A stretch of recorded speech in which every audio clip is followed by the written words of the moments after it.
Hey everybody, it's me, Remy, the comic book poser, and I'm here today to welcome you to Enter the Poserverse. It's Tuesday, and it's actually Tuesday. I'm recording this on Tuesday because Sunday and Monday were busy as heck for me. So you know what tomorrow is? New comic book day. So to see what books I'm pulling and what exactly I think you should read this week, you'll have to check it out after this. Hey, little girl, did you want to know a secret? I got 5 on it. 5. 1, 2, 3, 4.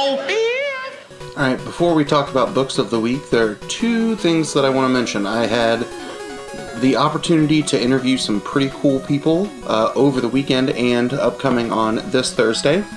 So drop by tomorrow. You'll see an interview with Saif Ahmed and Fabiana Mascolo, the author and artist behind Scout Comics' Yasmin, who number 6, the end of the series, drops this week. So you should pick this book up. It's been one of my favorites. It was my Scout Comics book of the year. It's not going to show up on my pull list here though because I get it through the Scout sub box, but you should pick that book up. Also, Thursday Night Live is back. On Thursday night, I have the opportunity to interview and hopefully I don't screw her name up now. If not, she will help me fix it when we are live together at 9 p.m. Central on Thursday night.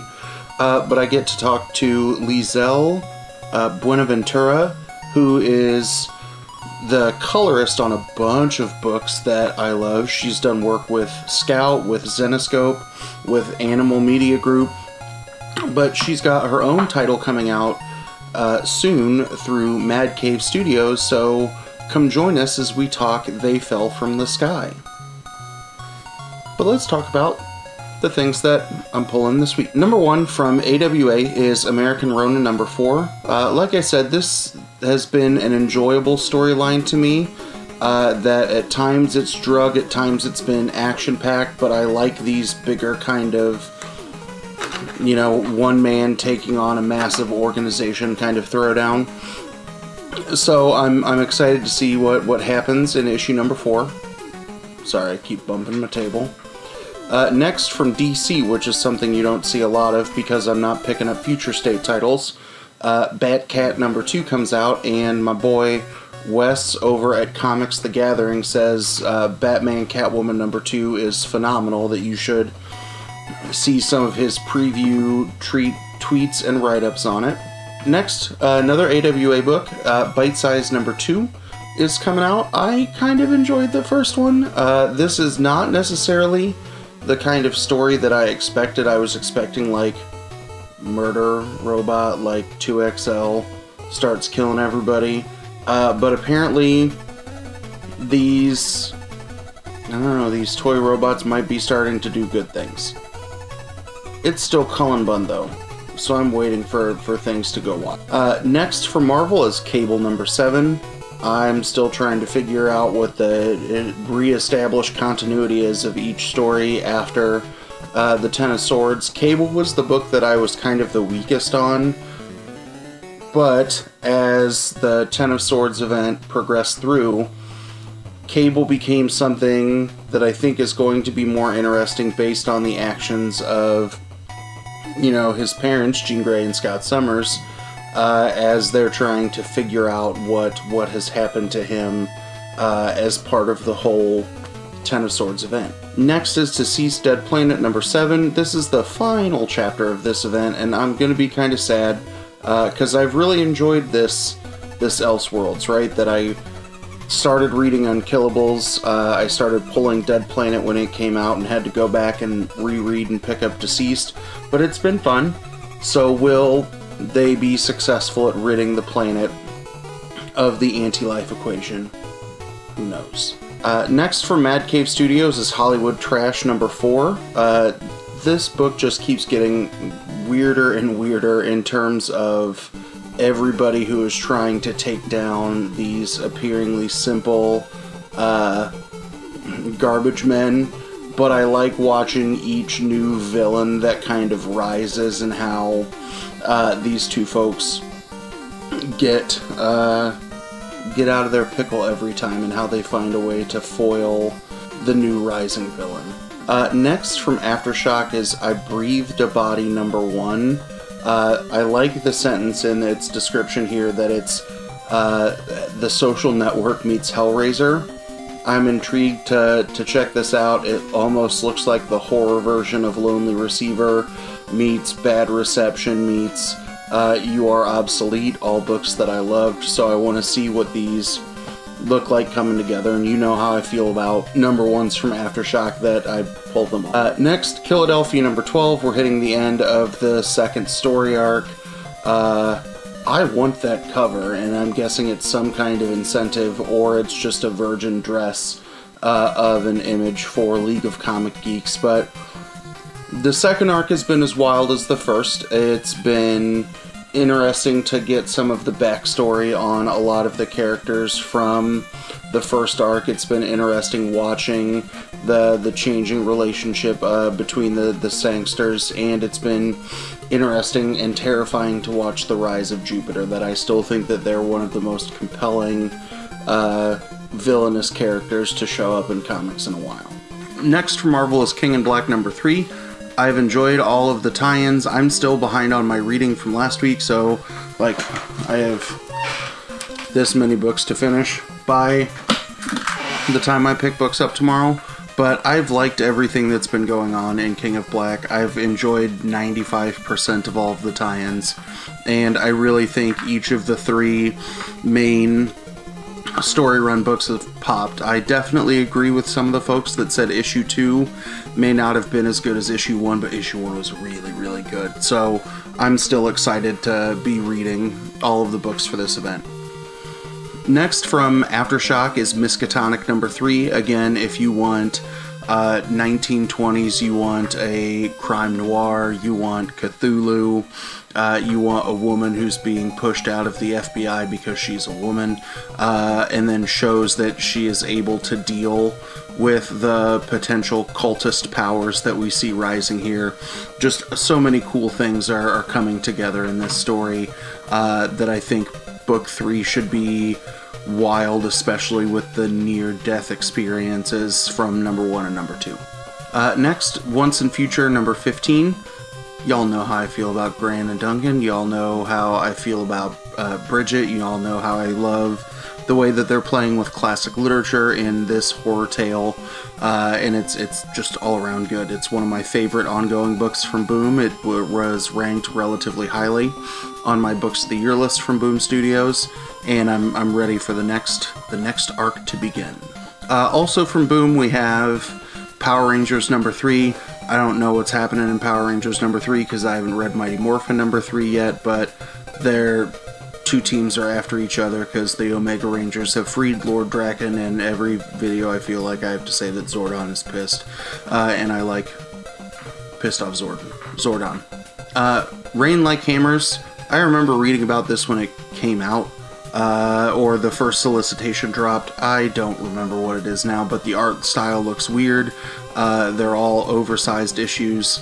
So you're paying $5 a pop, but it's, again, a #1 from Image. I'm giving all #1s a check out from Image, Aftershock, and I think Boom as of late. So you'll find out how I feel about it on Monday. Next from Image is Scumbag #4. This has been one hell of a funny read.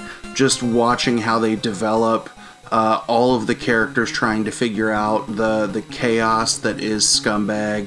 The alternating artist in each of the books has been something that's also been really, really fun to look at, that it's disorienting in a good way because it really matches the unique and wild events that are going on in each book. And I'm very excited to check out #4.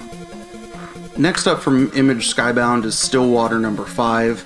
I know there have been a lot of people who are saying that this isn't the horror book they've expected, it's not the creepy kind of book they've expected.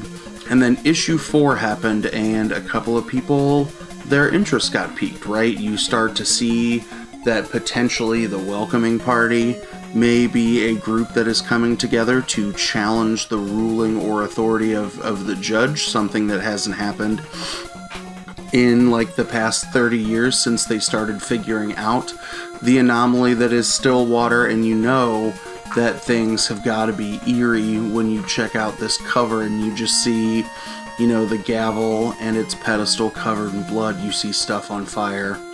I'm ready for big action in this.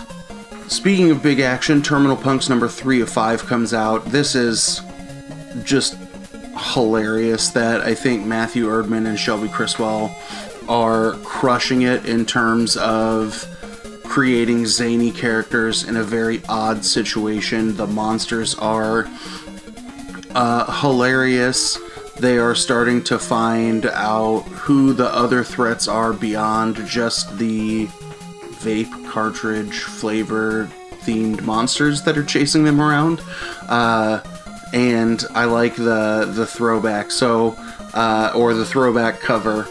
So if anybody who watches this in the comments can let me know what album, give me the artist and the album title this cover is an homage to, I will do a comment picker from this video and send the winner a copy of Terminal Punks number 3, because I think I'm pulling it from all 4 of the shops that I go to because I like it that much, and I want to share more and more with the world.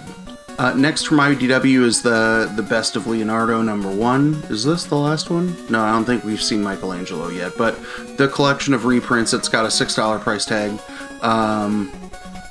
but they're all collections of one-shots in terms of reprinting TMNT stories. Nope, that says it's the last one. So, 2 more. We Live number 4 from Aftershock. This series has just kept getting better and better from the different books in terms of people finding ways for their kids to flee the planet, to find the pods. That I like what is happening in this odd kind of protectionist fantasy world, and I really like this cover. I think that's also cool. I know that the first one went back for a second printing. I haven't checked to see if any of the other issues have been called back for an additional printing, but it's a fun read. So if you like fantasy, you like near end of the world scenarios where people are trying to like save their kids and shit, then check this out. And last is X-Force 16.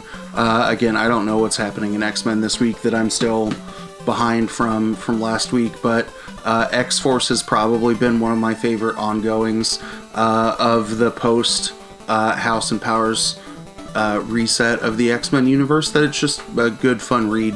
What do you think?